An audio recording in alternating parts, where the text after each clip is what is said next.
Bonjour à toutes et à tous, bienvenue sur le podcast Diagonaliste dédié aux Diagonales de France. Je suis Marc Jacquemont et je vous accompagnerai lors de ces aventures. Aujourd'hui, j'ai le grand plaisir d'accueillir Gilles, qui ne conçoit les diagonales que par 2 d'affilée au minimum. Bonjour Gilles, peux-tu te présenter ? Bonjour Marc, voilà, je m'appelle Médère Gilles, j'ai 64 ans, retraité depuis 4 ans et demi. Et voilà, et j'habite dans un petit village de 400 habitants depuis 35 ans. Marié avec Chantal, que tu as rencontré. Et donc, on a 2 enfants et 2 petits-enfants. Et mes enfants, ils font aussi du vélo, ils font un peu de compétition, de la course à pied, triathlon. Une famille de sportifs. Voilà, tout à fait, une famille de sportifs un petit peu. On essaye et ça maintient. Et puis le papa, il motive les autres. Très bien, et alors, ta première diagonale, c'était quand et pourquoi tu as fait un jour une diagonale ? Ah ben, j'avais dans mon enfance, j'avais un collègue d'école. Et donc, suite à ça, il m'a motivé pour faire des longues distances.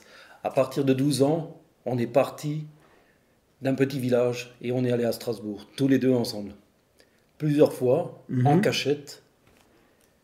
Et donc, nos parents se faisaient beaucoup de soucis à l'époque.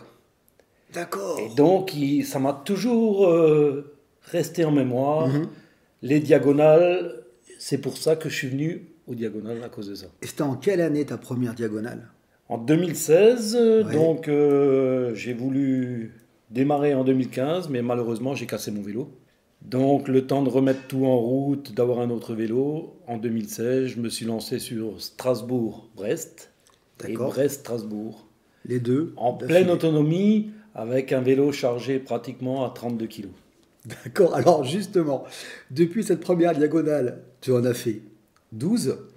Et ce qu'on va voir ensemble, c'est entre ta première chargée de 32 kilos et maintenant, en quoi tu as évolué et quelles ont été tes progressions. Bah, l'évolution, elle est simple, hein, c'est que à l'époque je partais avec la tente. Je suis parti avec un réchaud. Je suis parti avec 4 kilos d'alimentation. Et donc, tout ça, aujourd'hui, j'ai éliminé. Mais alors, quand tu es parti avec la tente et l'alimentation, tu t'étais renseigné auprès d'autres diagonalistes ou... Non, non, j'ai regardé sur Internet, j'ai un peu cherché, fait des recherches et j'ai trouvé des récits de diagonalistes. Et je me disais, bon, bah, je vais pas aller à l'hôtel, je vais partir en pleine autonomie, comme Patrick Plaine le faisait. Et donc, je me suis dit que ça va marcher, quoi. J'avais pas réalisé une chose, c'est que 32 kilos, c'est dur. Et avec les intempéries, avec la navigation, donc je me suis rendu compte que je me suis vraiment planté. Et tu as transporté tes 32 kilos sur l'aller-retour. Non, j'ai fait la rencontre en cours de route d'un autre diagonaliste qui n'a jamais rencontré quelqu'un d'autre auparavant, qui s'appelle Jean-Michel Vermeer. Et donc, il m'a conseillé de m'alléger, d'aller à la poste et tout déposer, le barbecue, la tente, tout déposer, parce que là, j'allais au casse-pipe. Donc, j'ai écouté ses conseils. Et suite à ça, je suis allé à l'hôtel, je suis allé dans les chambres d'hôtes. Effectivement, j'ai gagné en confort et j'ai gagné en temps. Aujourd'hui, je voyage vraiment plus léger. De 32 kilos, je suis passé à 18 kilos. Avec des sacoches qui se clipsent avec des scratchs sur les vélos actuels. Et donc, voilà, il y a quand même une grande différence et j'emmène plus ce matériel. J'emmène le strict minimum, même pas de cuissard. Je lave sur place quand je vais un jour à l'hôtel. Et puis par la suite, voilà, je continue comme ça, hein. Alors, je cherche mes hôtels. Les hôtels, je les cherche au dernier moment, hein. Tu les prépares pas dans ta feuille de route, tu les Non, cherches au pas du fur tout. et à Non, mesure. je me fais une destination sur ma feuille de route. Mhm. Et par contre, si j'arrive à tel et tel point, je m'arrête, hein. Et alors, tu parlais avant de cuissard. Si je parle des habits, des vêtements, comment tu t'équipes ? Tu roules en clair, tu roules en foncé, tu fais attention, comment tu... Ah, je suis très prudent, hein. Donc mon vélo est équipé de 2 lumières à l'arrière. Ouais, et une grande lumière à l'avant, un phare qui est avec une power bank qui marche, et donc une lampe frontale que j'ai encore sur le ouais, casque, et un gilet jaune. d'accord. Et je conseille à tout le monde de faire de la même manière, puisque on est quand même sur des grands axes, certains moments. Ouais. On est confronté à rouler la nuit. Pour finir certaines diagonales, j'ai roulé la nuit Ah oui, bien pour sûr. arriver dans les Hmm. temps. Donc voilà, c'est quand même un petit peu délicat de dire on prend le strict minimum. Strict minimum, moi je dis il faut pas jouer avec la sécurité. Donc tu roules pas en noir. Pas du tout. En clair. J'en reviens à tes diagonales où tu fais un minimum l'aller-retour. Tu as aussi fait un triangle avec 3 d'affilée. Pourquoi tu fais ces allers-retours ou ce triangle en fait? Ben, quand j'ai eu ma retraite en 2019, j'ai voulu partir en diagonale et j'ai voulu faire Paris-Brest, Mhm. mais j'avais des problèmes de canal carpien.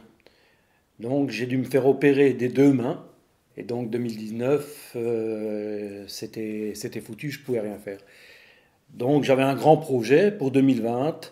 J'avais prévu de rouler en diagonale que en vélo pour n'importe quel trajet. Pour aller à mon D'accord. point de départ de Strasbourg, pour aller à Dunkerque, je suis allé que en vélo. Et donc j'ai fait ça en une fois, 4 500 km. D'accord, donc là tu évitais tous les problèmes de prendre le train, etc. J'avais aucun souci de train, non, j'avais rien du tout, aucun souci Mhm. à ce problème-là, quoi. Mais bon, après, la fatigue était quand même là. J'ai accumulé quand même une certaine fatigue. Donc la troisième et dernière diagonale qui était de Hendaye à Strasbourg a quand même été dure, Donc tu as fait 4500 km d'affilée, d'affilée. sans t'arrêter. Juste avec un jour de repos à Menton un jour. Et donc en moyenne, tu es à combien par jour de kilomètres en moyenne? 280. 280 km par jour. En dormant à l'hôtel, sans tes 32 kilos. En dormant à l'hôtel, voilà, sans la bagagerie, sans le barbecue, sans la chaise longue. Et ça soulage quand même un peu le bonhomme. Mais voilà, hein, c'était un choix. C'était en hommage à Patrick Plaine que j'ai fait ça. Le grand rouleur. Le grand rouleur qui partait du premier jour jusqu'au dernier jour, qui n'allait jamais à l'hôtel, j'ai dit, je vais quand même le faire quand je peux, quand j'ai encore la forme. Et je l'ai fait. Et je ne le regrette pas et je pense que je pourrais encore le refaire aujourd'hui. Après, je suis tombé sur des conditions assez bonnes, en règle générale, au niveau météo et au niveau circulation. Et c'est vrai que j'avais mes feuilles de route, je les avais tous sur papier. Alors justement, on a vu l'évolution de ton chargement, d'affaires que tu emmènes en moins maintenant par rapport à tes 32 kilos. Dans tes 12 diagonales, entre la première feuille de route et maintenant, c'est quoi qui a évolué, c'est quoi qui a changé dans ta feuille de route? Ben aujourd'hui, j'ai un GPS, je travaille avec le GPS, donc j'emmène plus mes cartes routières, j'emmène le GPS, Mhm. quand il tombe pas en panne, bien entendu, Ça t'est arrivé? ce qui m'est déjà arrivé deux, trois fois. Donc j'emmène un deuxième GPS aujourd'hui, pas lié à ce problème. Et donc préparer surtout ces itinéraires, ces traces en amont. Bien en avance et jamais négliger tel et tel point ou de reprendre la trace quelque temps avant pour se la mémoriser dans la tête, pour voilà, telle et telle intersection, on doit passer là et là. La préparation, je veux dire, c'est bien, c'est 30% de travail en moins après. Ça facilite la route Mhm. et surtout pour pas de stress, quoi. Donc tu pars avec plus de sérénité. Oui, par plus serein. Et puis donc après, le truc qu'il y a, c'est que tu gagnes du temps. Tu évites les arrêts. Donc tout diagonaliste le sait très bien que les arrêts, c'est des kilomètres en moins. Il faut éviter les arrêts, faut pas s'arrêter à une boulangerie s'il y a 15 personnes Ok. devant l'entrée. Pour moi, il faut continuer, hein, faut pas s'arrêter. Justement, quand tu parles des arrêts, si je prends une journée type de 280-300 km, dans ta feuille de route, tu la prévois à quelle vitesse moyenne et tu prévois sur 300 km combien de temps d'arrêt habituellement?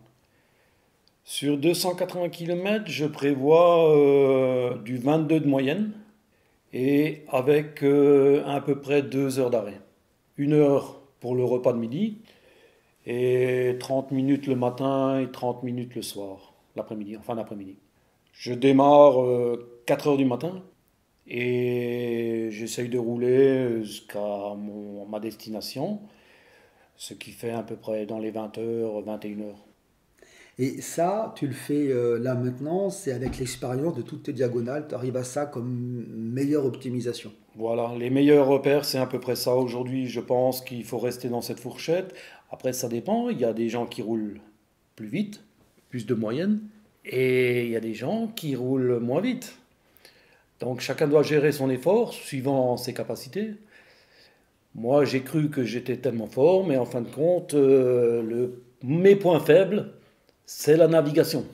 C'est-à-dire que j'ai tendance à pas faire confiance des fois au GPS. Et donc, je perds du temps. Sachant que je fais toujours l'aller-retour et ça m'est arrivé de ne pas préparer mes traces pour le retour.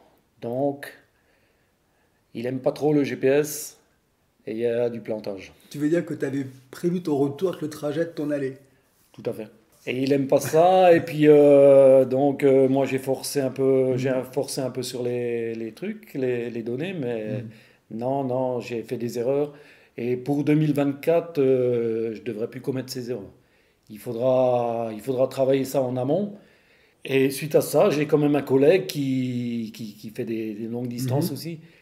Et il m'a bien précisé que tous les 100 mètres, il contrôle sa trace Ah ouais, sur Garmin Connect. Tous les d'accord. 100 mètres. Je me vois pas bien faire ça, mais pour éviter de rentrer dans un village et Mhm. traverser deux, trois ruelles qui servent à rien, au lieu de rester dans un grand axe dans un village, il le fait. Et puis Ok. aujourd'hui, il n'a jamais eu de problème. Mon deuxième Mhm. point faible, c'est la météo. Je supporte pas beaucoup le froid. Donc tu fais tes diagonales à quelle période de l'année si tu supportes pas le froid? Je l'ai fait en règle générale au mois de juin, ça m'est arrivé au mois de juillet, Oui. août, ça Mhm. m'est arrivé en septembre aussi. Mhm.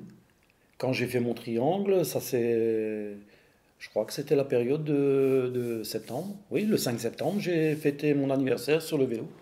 D'accord. Et tu as eu du froid alors en faisant tes diagonales? Non, j'ai eu de la chance avec la météo, j'ai eu une bonne météo. Quand je suis arrivé à Mhm. Hendaye, j'ai eu une petite pluie, mais rien de sérieux. Mais des températures de 18-20 degrés, quoi, qui étaient très, très bons pour rouler, quoi. Mais cette année, quand je suis parti en 2023, là, je suis tombé dans une canicule à Dunkerque avec 42 degrés, ouais, très chaud, et j'ai fait une insolation. Le dimanche, j'ai démarré le samedi et le Mhm. dimanche, j'ai fait une insolation et puis j'ai pensé à abandonner, tout simplement parce que je pense que je me mettais en danger. Et j'ai pris 6 heures de repos. 6 heures de repos et au bout de 6 heures, je suis reparti à 18h30 et j'ai Mhm. roulé toute la nuit et le mal est pas parti. J'ai continué, je suis arrivé donc à ma destination, à Perpignan, tout s'est bien passé. Mais sur le retour, j'ai eu un autre phénomène, c'est la pluie en continu avec 6 degrés. Donc je suis tombé en hypothermie pendant 3 jours. En hypothermie, donc on m'a conseillé d'aller voir un médecin, on m'a conseillé de rentrer à la maison, hein, de ne pas Mhm. Mhm. continuer. J'ai continué, mais j'ai roulé 3 jours vraiment mal. Donc D'accord. je ne déconseille ça à n'importe qui, hein, parce que aller au bout de soi-même, Mhm. c'est pas tellement bon, hein, pour la santé. Mhm. Hypothermie, j'ai un petit peu regardé quand même les phénomènes, c'est très dangereux. On peut mourir. Ah ouais, donc tu le déconseilles aux autres et pourtant tu l'as Ah fait. oui, voilà, je suis têtu, je suis peut-être trop têtu, c'est ce que Chantal me dit tout le temps. Ouais. Mais bon, j'avais un objectif, c'était d'arriver nouveau à Dunkerque. Et je suis arrivé dans les temps avec quelques heures d'avance. Très satisfait, mais c'est sûr qu'on laisse des plumes. Comment tu gères ton hydratation justement? Ben, j'essaye de boire régulièrement. Sur mon GPS, j'ai programmé une alarme qui me dit de boire toutes les 10 minutes. Très pratique ça, le GPS est très pratique quand il tombe pas en panne. Mhm. Mais il faut s'hydrater et surtout pas oublier de s'alimenter. Alors, comment tu gères l'alimentation? Tu vas dans les boulangeries, tu en emmènes, tu fais quoi? Voilà, le matin de bonne heure, je vais dans les boulangeries, café, petit pain, sandwich, boisson, et je pars pour une bonne journée, quoi. Et au fur et à mesure que j'avance dans la journée, je refais la même chose, je m'alimente, et donc la journée se passe normalement bien. Le soir, quand je vais à l'hôtel, donc je vais manger au restaurant, hein. J'essaye quand même d'avoir un petit peu de confort, là, une bonne douche, restaurant et une bonne nuit de sommeil. Donc le jour d'après, tout ça c'est effacé, hein. Bien. Je repars très, très Mhm. tôt, comme tous les jours, hein, 4 heures du matin en moyenne. Ça m'est Mhm. arrivé de partir un petit peu plus tôt. Après, ça dépend la feuille de route, si je suis en retard ou si je suis en avance. Mhm. Mhm. Mais en règle générale, je pars à 4 heures du matin. Alors, justement, je reviens sur la feuille de route. Tu indiquais que tu partais sur une moyenne de 22.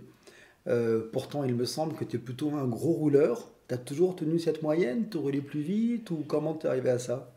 Ben, je roulais plus vite, mais je me suis rendu compte que certaines personnes qui faisaient des diagonales, qui roulaient 2 fois moins vite que moi, Mhm. arrivaient avant moi. Donc mes erreurs, c'était les problèmes de navigation. Les problèmes de navigation que j'ai rencontrés au début des années 2016, Mhm. 2017.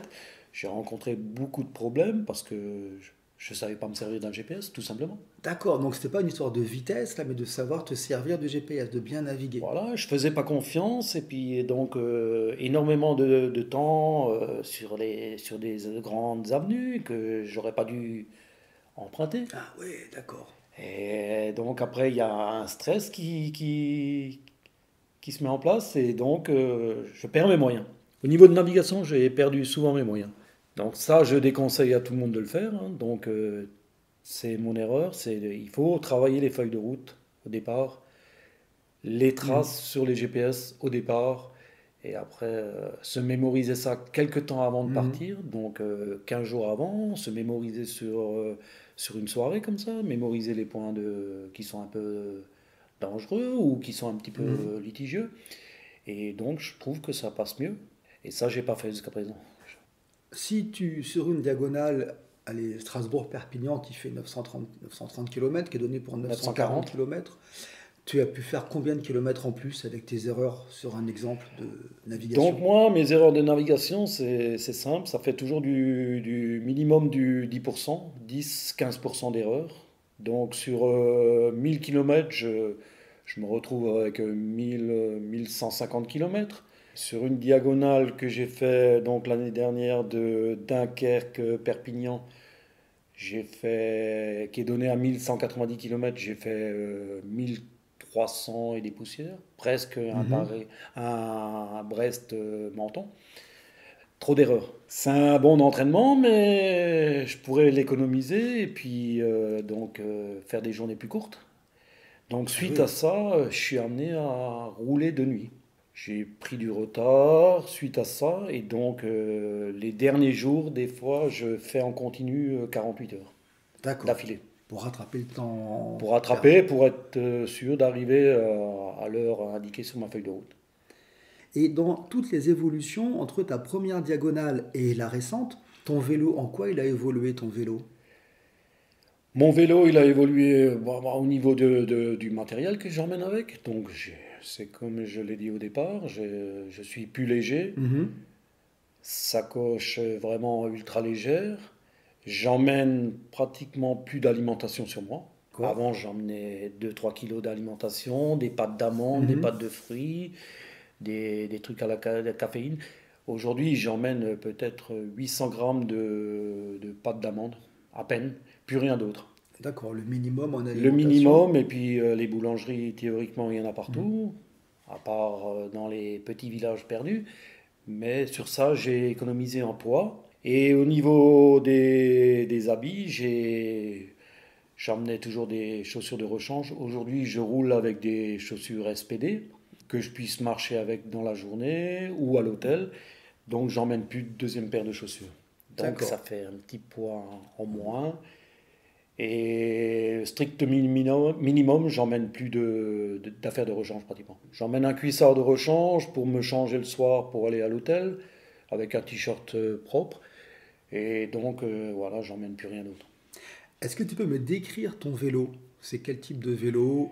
Donc, c'est un vélo que j'ai fait sur mesure en 2016 chez les cycles Le Wagon, que je D'accord, peux quand même dire bien que sûr. c'est du très beau matériel. C'est un vélo titane, patin, frein. Je suis en monoplateau, je roule en monoplateau. Oui. Voilà la spécification du vélo. Et donc, ça amortit bien les vibrations. Pour la longue distance, je conseille un vélo confortable. Et pourquoi tu as fait le choix du monoplateau? Parce que je voyais pas l'utilité en diagonale quand j'étais vraiment chargé. La première diagonale, quand je l'ai fait en 2016, j'étais chargé à 32 kilos, c'est ce que j'ai dit. Je voyais pas l'utilité d'avoir un deuxième plateau. J'ai Ok. jamais, à part dans les descentes, mis le grand plateau. Mhm. Sinon, je roulais toujours en petit plateau, malgré que je roulais à une certaine vitesse, Mhm, assez mhm, rapidement. mhm. Mais ça n'allait pas. Je me suis rendu compte que deux plateaux, ça servait à rien. Donc j'ai essayé de trouver un compromis au niveau des rapports, avec un tableau Mhm, mhm. des plateaux et puis de la denture à l'arrière. Le meilleur compromis que j'ai trouvé, c'était ça. J'ai donc un monoplateau de 30 dents à l'avant, 38 dents à l'avant, et une cassette 10 vitesses à l'arrière, 11-32. J'ai passé tout l'école jusqu'à présent, jusqu'à aujourd'hui. J'ai passé l'école, donc je pense que ça devrait aller. Donc maintenant, aujourd'hui, j'ai fait l'acquisition d'un nouveau.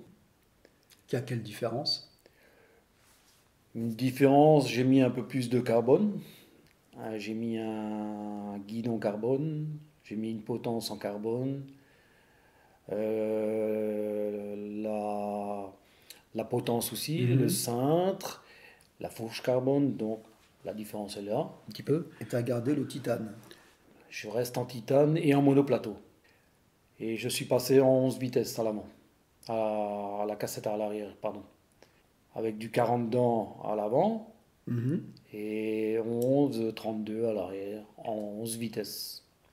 Je pense que ça va couvrir tous mes besoins. Ce sera un vélo pour les beaux jours. Je pense pas que je partirai avec en diagonale. Mais ce sera toujours un vélo de rechange en cas que j'ai un problème. Donc des beaux vélos quand Puisque même. des problèmes en vélo, j'en ai eu aussi. Bah, malheureusement, donc en 2021, j'ai cassé ma fourche. En titane, j'ai cassé ma fourche dans un col, dans la Creuse. Et donc, ça m'a amené à me faire rapatrier Pendant une diagonale. pendant une diagonale. Pendant une diagonale, je partais sur Dunkerque-Perpignan et puis après, quand je suis arrivé dans la Creuse, j'ai senti un petit léger défaut à l'avant et tout a craqué dans la montée. J'ai eu de la chance, pas dans la descente, dans la montée, donc il n'y a pas eu de dégâts. J'ai dû me faire rapatrier et donc rentrer en avion. Je me suis fait rapatrier par un couple de retraités qui m'ont emmené sur Motoban. Et comme Jean-Michel habite Montauban, il m'a hébergé un jour et il m'a réservé un billet d'avion de Toulouse. Mhm.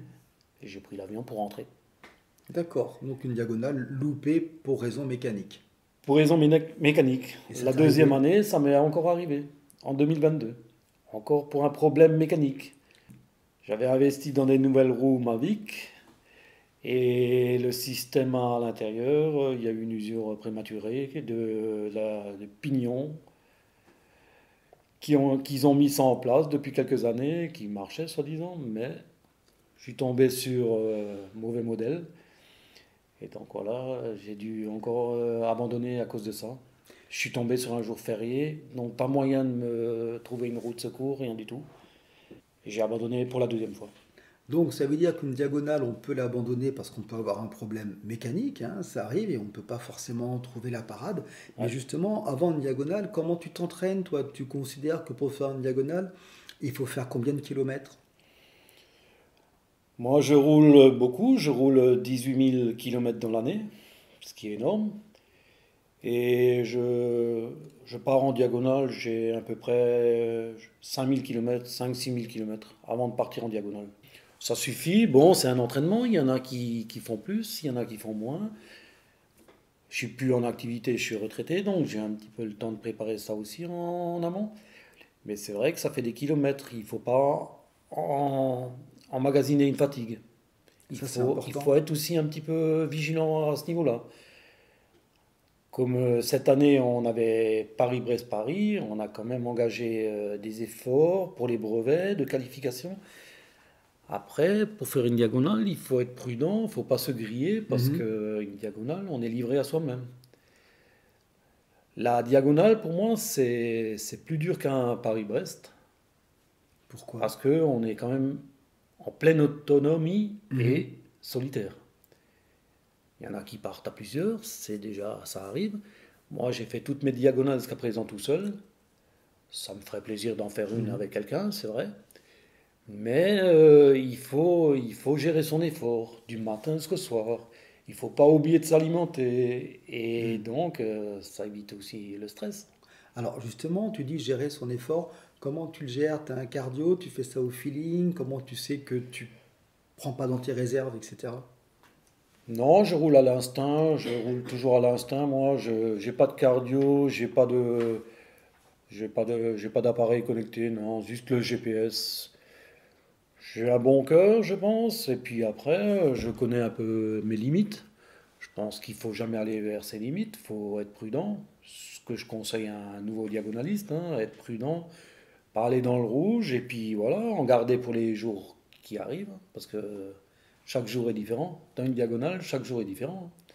On ne sait jamais sur quoi on tombe, que ce soit le vent de face, le mauvais temps, la canicule, le froid et la circulation. Il faut être prudent, il faut gérer son effort. Et je pense que j'ai trouvé un bon compromis, moi, en diagonale, j'arrive bien à gérer. Je suis un rouleur qui aime bien être solitaire, peut-être. Et puis donc, j'arrive bien à gérer ça, ça passe bien. Jusqu'à présent, ça passe bien. Tu as parlé avant de si tu avais des conseils à donner. Donc justement, tu dirais quoi à quelqu'un qui envisage de faire une diagonale? Bah, disons de ne pas faire mes erreurs, donc de préparer surtout ses itinéraires, sa trace, peut-être ses points de chute, s'il y a possibilité de mettre un sac dans un hôtel avec des affaires de rechange, Mhm. ou de l'alimentation, n'importe quoi, hein. Ça peut être intéressant, j'ai jamais pensé à ça, effectivement. Et donc ça permet de s'alléger au niveau vélo. Mhm. Je connais des diagonalistes qui partent très légers, hein, avec le minimum. Donc, ils ont des points de chute où ils mettent les affaires, hein, un sac qu'ils mettent à l'hôtel. Et puis, ça permet voilà, de gagner du temps, hein. Et puis, c'est un stress en moins d'avoir moins de bagagerie. Et puis Mhm. après, c'est aussi un confort d'avoir des habits propres pour les jours d'après. Bon, Et, et puis un petit peu d'alimentation à emmener, ou des bars, ou des trucs, hein. Chacun est différent, chaque personne est mhm. différente. Il y en a qui ne se posent pas cette question. De temps en temps, moi je sais que je suis un habitué aux pâtes d'amande. J'achète que des pâtes d'amande et des tubes à la caféine. Les Pour... dosettes de café là. Non, des tubes de gel caféine D'accord, ok. qui donnent un petit peu Mhm. un petit coup de boost, et ça empêche de dormir quand je dois passer une nuit complète sur le vélo. Donc ça c'est bien. Les pâtes d'amande, c'est vrai que ça donne un petit coup de fouet et ça part assez rapidement. Dans tes bidons, tu mets quoi? Tu mets de l'eau pure, tu mets du complément. J'ai jamais rien mis. J'ai toujours tourné à l'eau claire pour voilà, pour éviter de, je sais pas. C'est une habitude comme ça. À l'eau claire, ça va très bien. Par contre, je m'arrête dans les boulangeries. Je bois régulièrement des coca ou voilà, des iced tea ou n'importe quoi, hein. D'accord, ou avec du sucre, etc. Voilà, pour donner un petit coup de boost, hein, dans la journée quand il y a des grandes Mhm. canicules, hein.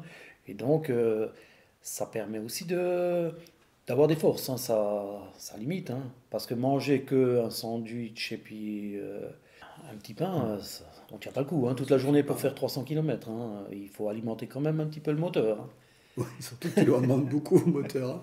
Alors, quand tu fais 300 km, puis 300, puis 300, puis 300, tu as des douleurs au niveau du corps ou ça va, t'as pas trop de douleurs des fesses, des cervicales, de Moi, bras, de j'ai que des sais-je? problèmes de cervical, donc j'ai des douleurs d'arthrose.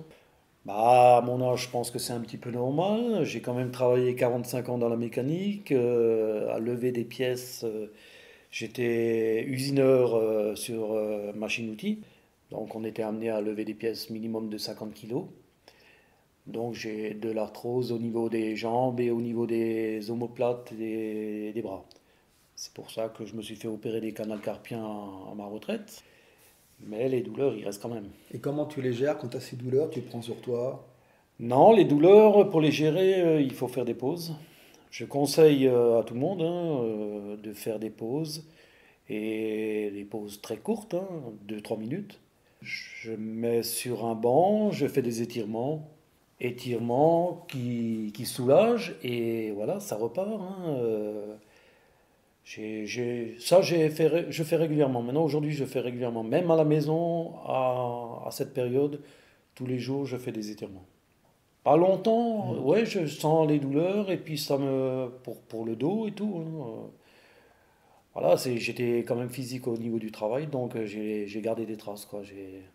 D'accord. J'ai gardé des séquelles, quoi. Et donc ça, c'est obligé de faire quelque chose en amont, sinon ça, sur 16 heures de vélo par jour, c'est ce qu'on fait en moyenne. Ça, Mhm. c'est dur, ça pique, et Mhm. puis Mhm. si on garde toujours la même position, c'est pas toujours bon. Je conseille, moi, à tout le monde de faire des étirements, de s'arrêter. C'est pas ces 2-3 minutes qui vont. Ok. Après, on en profite en même temps pour passer un coup de fil ou envoyer un Mhm. SMS, pour Mhm. s'alimenter et pour boire. Et puis, en même temps, je profite de ça pour faire mes étirements. Pas de problème de fesses sur la longue distance. T'as quoi comme selle sur ton vélo? J'avais une année problème de fesses suite aux Mhm. intempéries. J'ai roulé 5 jours Strasbourg-Hendaye, 5 jours sous la pluie. Et donc j'ai chopé des douleurs vraiment énormes, ce qui m'a pas permis de faire le retour de ma diagonale. J'ai fait l'aller mais pas le retour. Ah, voilà, ça m'a trop Ok. handicapé, donc je suis rentré en voiture pour le retour. Problème de selle, donc je conseille aussi à tout le monde de très bien régler son vélo. La selle est importante, que ce soit pour rouler maintenant un dimanche avec des collègues et pour partir en diagonale.